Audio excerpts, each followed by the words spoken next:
எல்லா நாடுகளும் அமெரிக்காவுக்கு அடிபணிந்து அமெரிக்காவை பகைத்தால் என்ன ஆகுமோ என்கிற அச்சத்திலே இந்த யுத்தத்திற்கு தங்களுடைய பதிலை அளித்துக் கொண்டிருக்கிற நேரத்திலே கனடா பகிரங்கமாகவே சொல்லியிருக்கிறது. இன்றைய நாளில் நாங்கள் நேரடியாக இந்த யுத்தத்திலே பங்கேற்க போவது இல்லை என்பதை மாகாணி அவர்கள் தன்னுடைய பாராளுமன்ற உரையிலே சொல்லியிருக்கிறார். இந்த யுத்தம் என்பது கனடாவிற்கு ஆரம்பிக்கப்பட்டோ அல்லது அவர்களால் தேவை அறியப்பட்டோ ஆரம்பிக்கப்பட்ட ஒரு யுத்தம் அல்ல.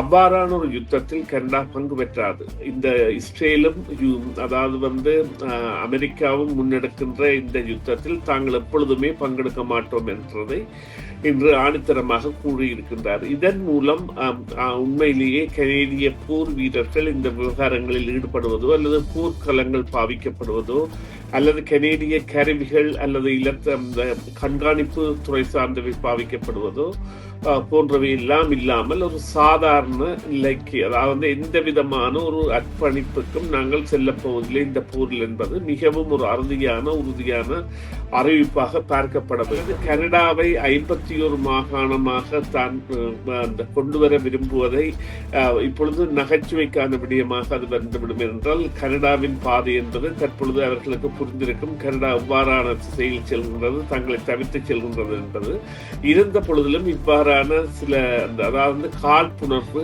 கசப்பான ஒரு மனித நாகரிகமற்ற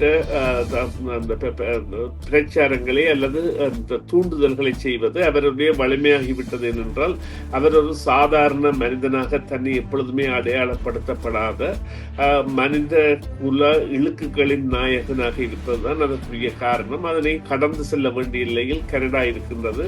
ட்ரம்ப் சொன்னது போல இது 6 வாரங்கள் நீடிக்குமாக இருந்தால் இன்னும் அதிகப்படியான தாக்கங்களை ஏற்படுத்தும். வெறுமனே ஈரானை மாத்திரமல்ல, எல்லா நாடுகளிலும் ஏற்கனவே நாங்கள் சாதாரண எரிவாயுவுக்காக இப்பொழுது செலுத்துகிற பணம் என்பது பிரீமியம் எரிவாயுவுக்கு செலுத்துகிற பணத்தை தான் நாங்கள் இப்பொழுது செலுத்திக் கொண்டிருக்கிறோம். அந்த அளவுக்கு விலை உயர்ந்து விட்டது. மத்திய கிழக்கில் பல தூதரகங்கள் மத்திய கிழக்கு இல்லாமல் அது டொரண்டோ வரை தாவி விட்டது. டொரண்டோ வரையிலே தூதரகங்கள் தாக்கப்படுவதாகவும் மற்றும் இந்த பல அமெரிக்க நிலைகள் என்பன தாக்கப்படுவதாக இருக்கின்ற பொழுது கனடா பங்கு பெற்றுமாக இருந்தால் கனேடிய தூதரகங்கள் மற்றும் கனேடிய குடி உரிமை உள்ளவர்கள் மற்றும் கனேடிய நிலைகள் சாதாரணமாக இவ்வாறான நிலைக்கு அது வரலாம் என்கின்ற நிலை அதிலிருந்து தவிர்ப்பதற்காகவும் மற்றும் ஒரு போர் நிறுத்தம் அல்லது போர் நிலைமைகளில் இருந்து இரண்டு தரப்பையும் தவிர்ப்பதற்கான ஒரு சக்தியாக மாறுவதற்கான அல்லது மாறுகின்ற தரப்புகளுடன் இணைந்து செல்வதற்கான ஒரு காரணியாகவும் அது தன்னை வைத்திருப்பதற்காக இவ்வாறு செய்திருக்கின்றது என நம்பலாம். இது நிச்சயமாக வரவேற்கத்தக்க முடிவு.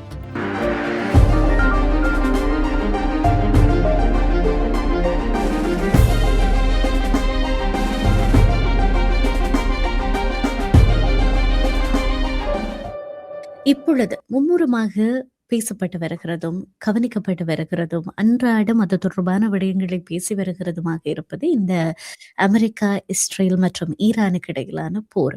ஆக அதை குறித்து அன்றாடம் ஒவ்வொரு விடயங்களை கேள்விப்பட்டாலும் கனடாவினுடைய நிலைப்பாடு இதுல என்னவாக இருக்க போகிறது? ஆரம்பத்திலே கனேடிய அரசாங்கம் சொன்னதற்கும் இப்பொழுது சொல்லுவதற்கும் வேறுபாடுகள் இருக்கிறது. நேரத்துக்கு நேரம் அது போர் திசை திரும்புகிற விதத்தை பொறுத்து, இல்லாவிட்டால் போரினுடைய தீவிரத்தன்மையை பொறுத்து, பாதிப்புகளை பொறுத்து கனடாவும் தன்னுடைய நிலையை ஒழுங்கமைக்க வேண்டிய நிலைமையிலே இருக்கிறது. ஆக அன்றாடம் இது தொடர்பாக பிரதமர் மாகாணியினிடத்துல இருந்து வெளிவருகிற கருத்துக்கள் அதிகம் பேரினுடைய கவனத்தை ஈர்த்த வண்ணம் இருக்கிறது. அந்த வகையில் இன்றைய நாளிலே அவருடைய பாராளுமன்ற உரையின் போது ஒரு விடயத்தை தெளிவாக பதிவு செய்திருக்கிறார். அந்த உரை மாத்திரமல்லாமல் பாராளுமன்றத்திலே ஒவ்வொரு விடயங்களும் சொல்லிக் கொள்ளுமா போல இருக்கிறது. இந்த விடயங்கள் குறித்து நாங்கள் இன்றைக்கு பேச போகிறோம். சுரேஷ் தர்மாவை இந்த உரையாடலுக்காக இணைத்துக் கொள்ளலாம். வணக்கம் தர்மா. வணக்கம் பிரியா. வணக்கம் நேயர்களே.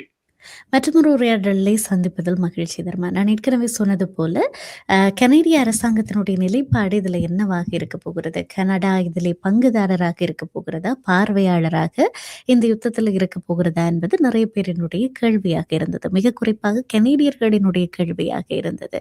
எந்த நிலையை எடுக்க போகிறது? அதாவது இதுவரைக்கும் கனடாவினுடைய வரலாற்றை பார்த்தால், அரசியல் வரலாற்றை பார்த்தால், அரசியல் என்று வருகிற பொழுது அமெரிக்காவும் கனடாவும் சகோதரர்கள். எல்லா விடயங்களிலுமே ஒன்றையொன்று பின்பற்றுவது வழக்கம். அண்மை கால முரண்பாடுகள், வரி முரண்பாடுகள் இவைகளுக்கெல்லாம் வற்றுக்கும் பிறகு கனடா தன்னுடைய சுயாட்சி, தன்னெடுப்பு என்பதை அதிகமாக நிரூபித்து வருகிற காலங்கள்.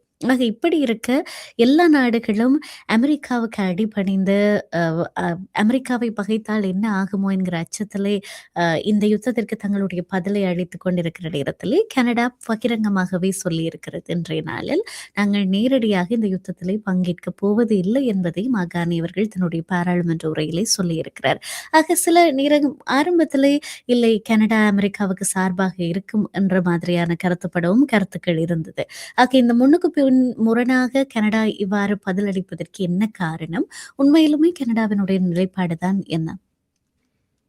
இப்பொழுது கனடா எடுத்திருக்கின்ற நிலைப்பாடு தான் கனடாவின் சுய கௌரவம் அல்லது நீங்கள் குறிப்பிட்ட சுய நிர்ணயம் குறித்த பார்வையின் பிரகாரம் அவர்கள் செல்லக்கூடிய வழி.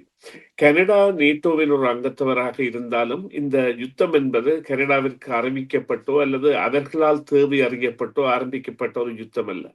அவ்வாறான ஒரு யுத்தத்தில் கனடா பங்கு பெற்றாது. இந்த இஸ்ரேலும் அதாவது அமெரிக்காவும் முன்னெடுக்கின்ற இந்த யுத்தத்தில் தாங்கள் எப்பொழுதுமே பங்கெடுக்க மாட்டோம் என்றதை இன்று ஆணித்தரமாக கூறியிருக்கின்றார். இதன் மூலம் உண்மையிலேயே கனேடிய போர் வீரர்கள் இந்த விவகாரங்களில் ஈடுபடுவதோ அல்லது போர்க்களங்கள் பாவிக்கப்படுவதோ அல்லது கனேடிய கருவிகள் அல்லது அந்த கண்காணிப்பு துறை சார்ந்தவை பாவிக்கப்படுவதோ போன்றவை எல்லாம் இல்லாமல் ஒரு சாதாரண நிலைக்கு, அதாவது எந்த விதமான ஒரு அர்ப்பணிப்புக்கும் நாங்கள் செல்லப் போவதில்லை இந்த போரில் என்பது மிகவும் ஒரு உறுதியான அறிவிப்பாக பார்க்கப்பட வேண்டும். இதன் மூலம் நேரடியான ஒரு யுத்தத்திற்கு, இது நீண்டு நெடுநாளாக செல்ல போகின்ற யுத்தமாக கருதப்படுகின்ற இந்த யுத்தத்தில் கனடா தன்னை தவிர்த்து தனது பொருளாதாரம் குறித்த நிலைகளில் அது செல்கின்றது. இவ்வாறு செல்வதற்கு இன்னும் ஒரு காரணம் இருக்கின்றது. அதாவது நாங்கள் ஒரு பக்கத்தை மாத்திரம் பார்க்கக்கூடாது, இரண்டாவது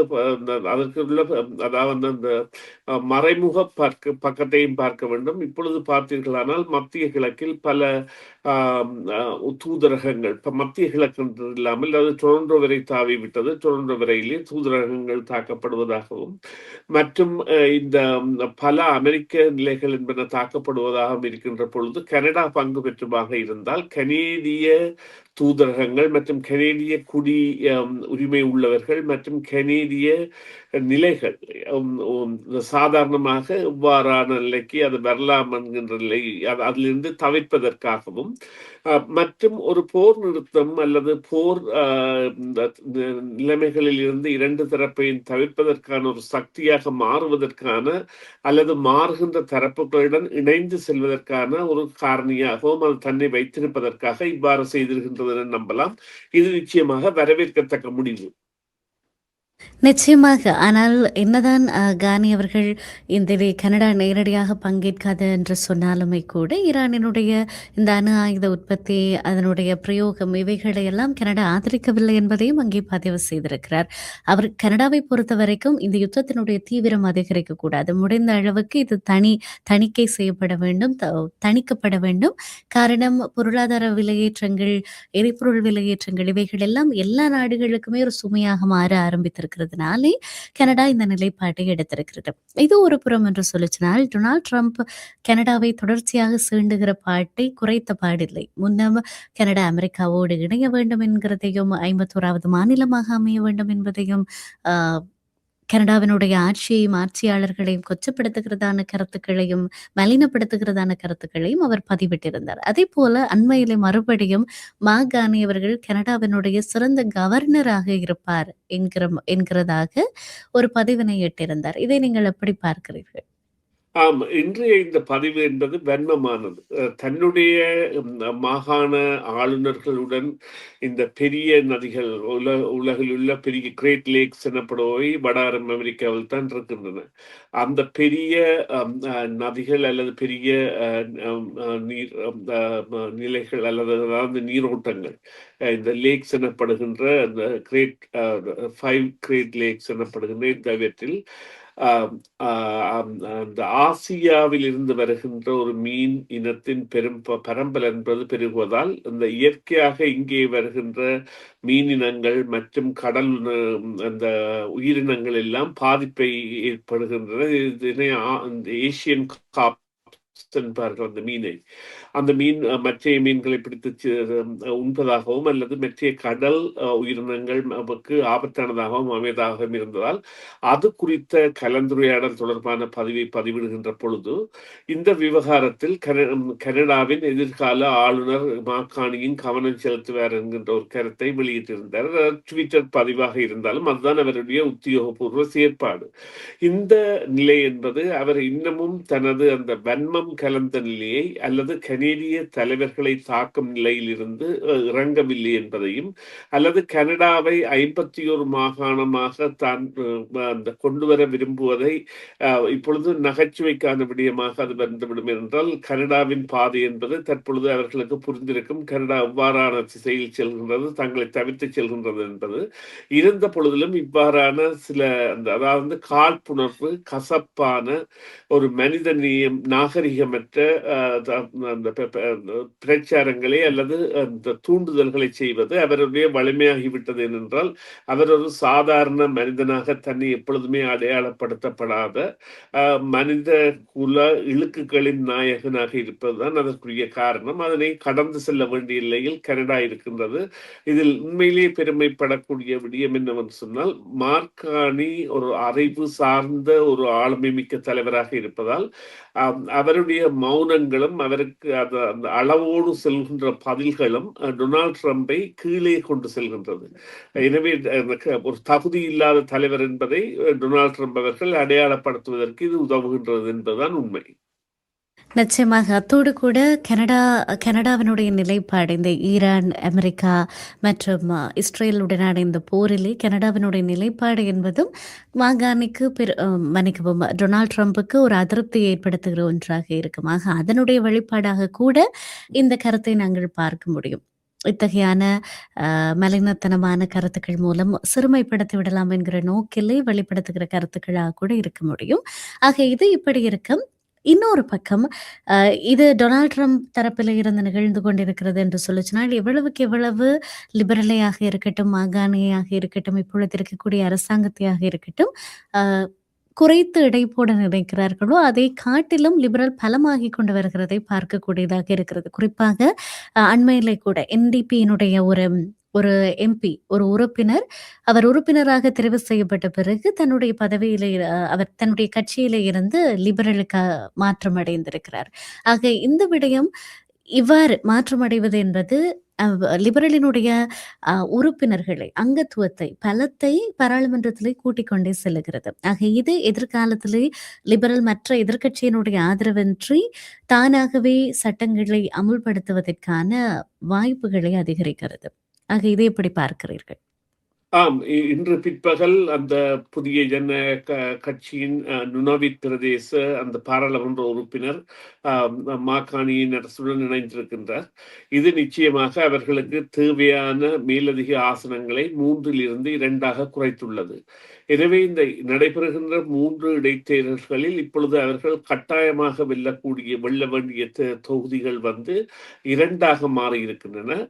அதைவிட அந்த பாராளுமன்ற உறுப்பினரும் கனடாவின் எதிர்காலத்தை ஒட்டியதான ஒரு கருத்தியலில் தான் தனது மாற்றத்தை செய்திருப்பார் என்று நாங்கள் நம்பலாம். என்றால் அவ்வாறுதான் பாராளுமன்ற உறுப்பினர்கள் இப்பொழுது இந்த மாக்காணியின் அரசுக்கான ஆதரவை கொடுக்கின்றார்கள். என்றால் மாக்காணி பெற்று வருகின்ற மதிப்பியல் என்பது இப்பொழுது கடந்த வார இறுதியில் மேற்கொண்ட ஆஸ்திரேலிய பயணத்தில் அங்கே நடைபெற்ற பொருளாதார சார்ந்த பல்கலைக்கழக உரைகளாக இருக்கட்டும், அல்லது பாராளுமன்றத்தில் செங்கோல் மரியாதை கொடுத்து நடத்திய உரைகளாக இருக்கட்டும், அவையெல்லாம் அவரை ஒரு வித்தியாசமான பாணியில் காட்டுகின்றன. அந்த வகையில் இந்த பாராளுமன்ற உறுப்பினர்களிடையேயும் இவ்வாறான மாற்றங்கள் ஏற்பட்டு வருகின்றன. எனவே இந்த லிபரல் கட்சிக்கு தேவையான ஆதரவு என்பதை இப்பொழுது இந்த இடைத்தேர்தல்களின் மூலம் பெறுவதில் 3 தொகுதிகளையும் வெல்ல வேண்டும் என்ற இல்லாமல் 3 தொகுதிகளில் 2ஐ வென்றால் போதும் வேண்டும் என்கின்ற நிலைக்கு இந்த புதிய ஜனநாயக கட்சியின் பாராளுமன்ற உறுப்பினரின் மாற்றம் என்ற செய்தி அவர்களுக்கு கொடுத்திருக்கின்றது. இது நிச்சயமாக புதிய ஜனநாயக கட்சியை பொறுத்தவரையில் ஒரு பேரிடியான செய்தி. தங்களுக்கான ஒரு புதிய தலைவரை தெரிவு செய்கின்ற பொழுது இவ்வாறு ஒருவர் மாறி செல்கின்றது என்பது. ஆனால் உண்மையிலேயே நிலைமை என்னவென்று சொன்னால், லிபரல் கட்சிக்கும் புதிய ஜனநாயக கட்சிக்கும் இடையிலான அதாவது இடைவெளி என்பது இந்த நடைமுறை சாத்தியமுள்ள லிபரல்கள் என்பவர்கள் கூட சில வேளைகளில் புதிய ஜனநாயக கட்சியாக இருப்பார்கள். அதற்கு பலரும் இருந்திருக்கின்றார்கள். குறிப்பாக நாங்கள் எடுப்பதானால் ஒன்றாரியோ மாகாணத்தின் முதல்வராக இருந்து பிறகு லிபரலுக்கு சென்ற பொப்ரேயாக இருக்கட்டும், அவ்வாறு பலரும் அவ்வாறு மாறி இருக்கின்றார்கள். இவர்கள் இந்த பிராக்மேட்டிக் டெமோக்ராட்டிக்ஸ் என்பார்கள். அதாவது நடைமுறை சாத்தியமுள்ள ஜனநாயகம் சார்ந்தவர்கள். இவர்கள் மாறுவது என்பது இலகுவாக இருக்கும். ஆனால் புதிய ஜனநாயக கட்சியை பொறுத்தவரையில் அது ஒரு பலத்த அடியாகத்தான் இருக்கும் என்பதும் உண்மை. நிச்சயமாக அதே நேரம் தேர்தல் காலங்களிலே லிபரலினுடைய கை ஓங்கி இருப்பதற்கும் ஒரு நிலையான தன்மையினை உருவாக்குவதற்கும் இவைகள் மிக உறுதுணையாக இருக்கும். நான் நினைக்கிறேன் இன்னும் மிக குறைந்த ஆசனங்களில் லிபரல் பெற வேண்டியிருக்கும் தன்னுடைய அறுதி பெரும்பான்மையினை நிறுவுவதற்கு. ஆக பொறுத்திருந்து பார்க்கலாம் இது எவ்வளவு தூரம் இன்னும் மாற்றங்களை கொண்டு வரப்போகிறது, எவ்வளவு தூரம் அடுத்து வரப்போகிற தேர்தல்கள், அடுத்து வரப்போகிற சட்ட அமுலாக்கங்களிலே தாக்கம் செலுத்த போகிறது என்று சொல்லி. அதே நேரம் தொடர்ச்சியாக கனடா ஆரம்பத்திலே இந்த போர் குறித்து கனடா எடுத்த எடுப்புக்கும் இப்பொழுது அதனுடைய நகர்வை ஒத்து கனடா தன்னை தகவமைத்துக் கொள்வதற்கும் அதற்கேற்றாற் போல, அந்த தருணத்துக்கு ஏற்றாற் போல, அதனுடைய தீவிரத்துக்கு ஏற்றாற் போல தான் என்ன செய்ய வேண்டும் என்பதை தீர்மானிக்கிற நிலையில இருக்கிறது.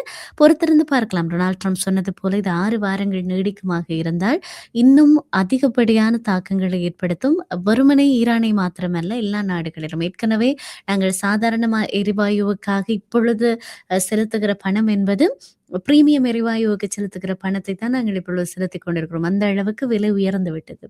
பொறுத்திருந்து பார்க்கலாம். இதனுடைய விடயங்கள் குறித்து, தாக்கங்கள் குறித்து பேசலாம். மிக்க நன்றி சுரேஷ் தர்மா, உரையாடலில் இணைந்தமைக்காக. நன்றி பிரியா. நன்றி நேயர்களே. மீண்டும் ஒரு பொழுதில் சந்திப்போம்.